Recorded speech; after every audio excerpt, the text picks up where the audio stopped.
So, Ogden next, eh? I'll be glad to see. I suppose they won't get...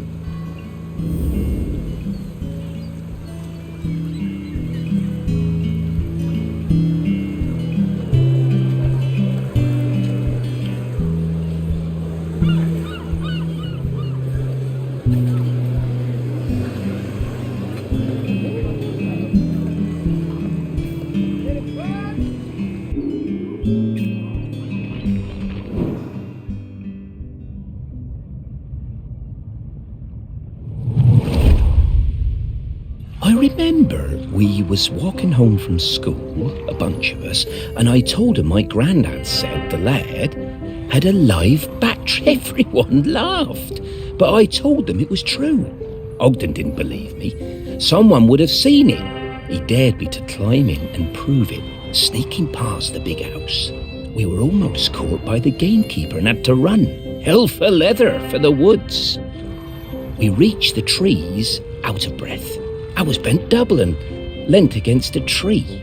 Ogden had better breath control and he recovered quickly. He saw it first. The clouds parted. The next day, we were kicking ourselves. We had no proof. No one.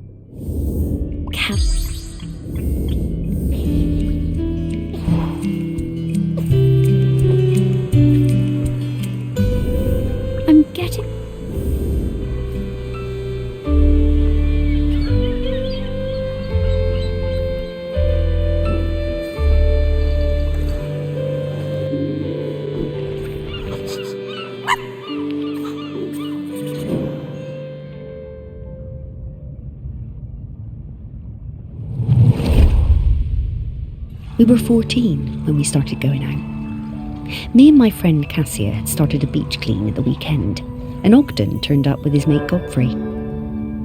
I had no idea Ogden liked me.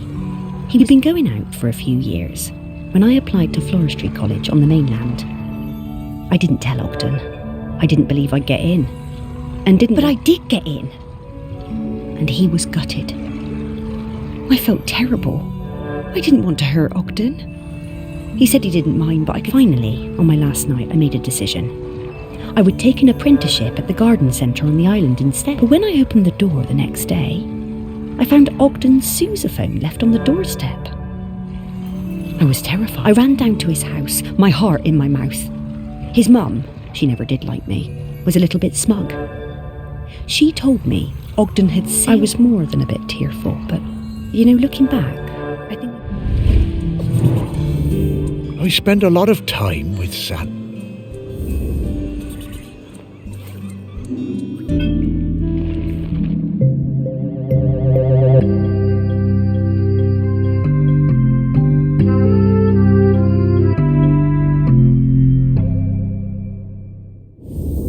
How did that get in there?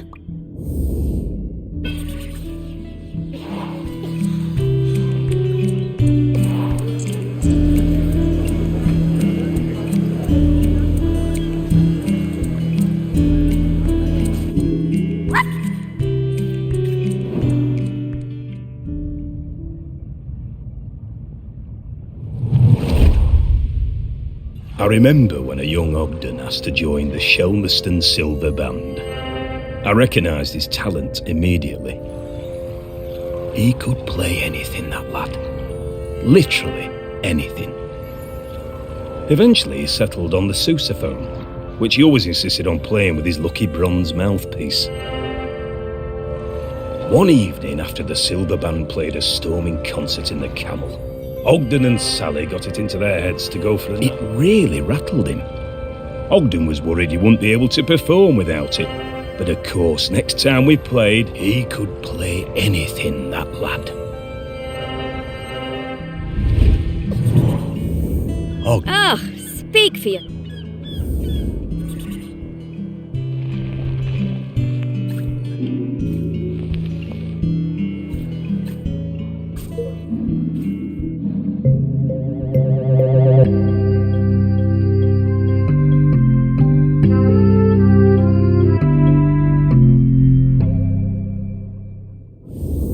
They seem...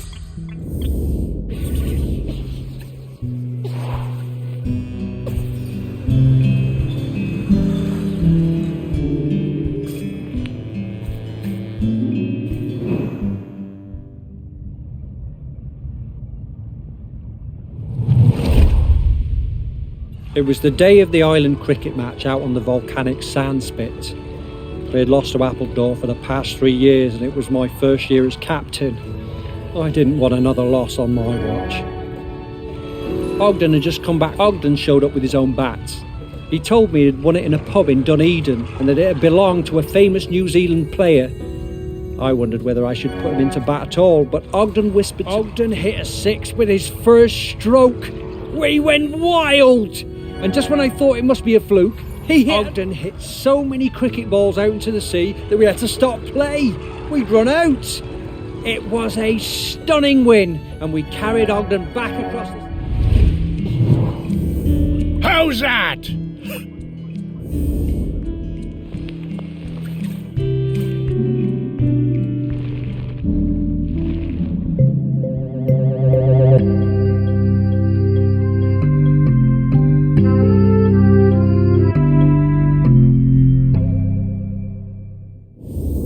Hey, Morris.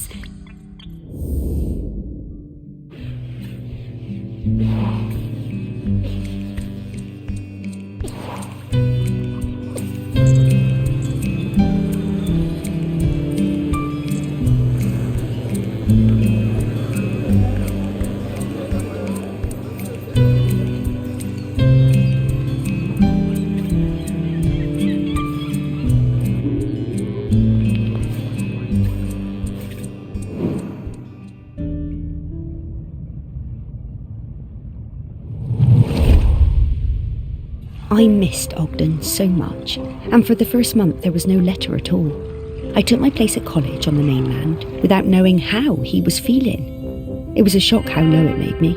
Even though I was working with Fen, the letters started arriving, and it was amazing. Each one came with a penny from a different country. One from Valparaiso, another from Dakar. I wrote back and told Ogden about my course, trips to Kew Gardens, which were amazing. When he arrived in Christchurch, he'd send me flowers pressed in his letters. I sent him a shell from home.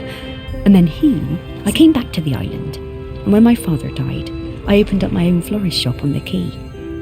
I tucked the halfpenny under the front step for lunch. One day, Ogden showed up at the shop, completely out of the blue. He told me there was nowhere like Shelmerston. The Lord...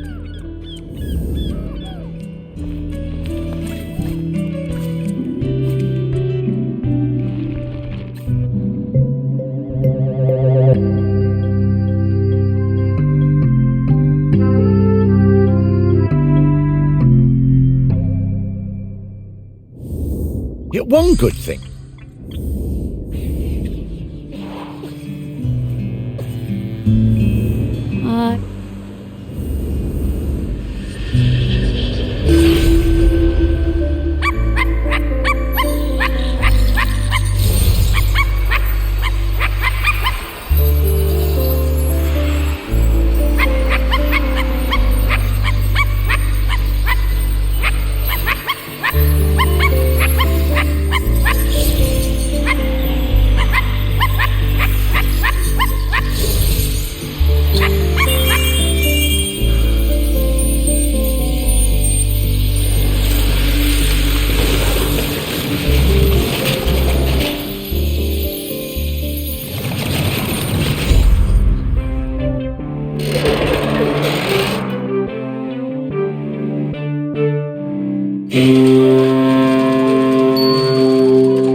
Oh, this feels so good. Oh, it's great to see you. Have a stretch, old... Sparky! Well, it's a... Ah, yeah. Yes. Oh, Are you sure? I know. Yes, I... Ah.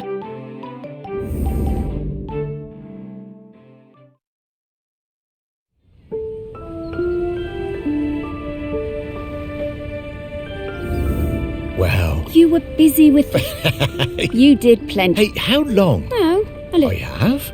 Well, her body. What? Her That's right. the bog lady. Mm-hmm. But Aggie. Yep. Well. More tired. Great.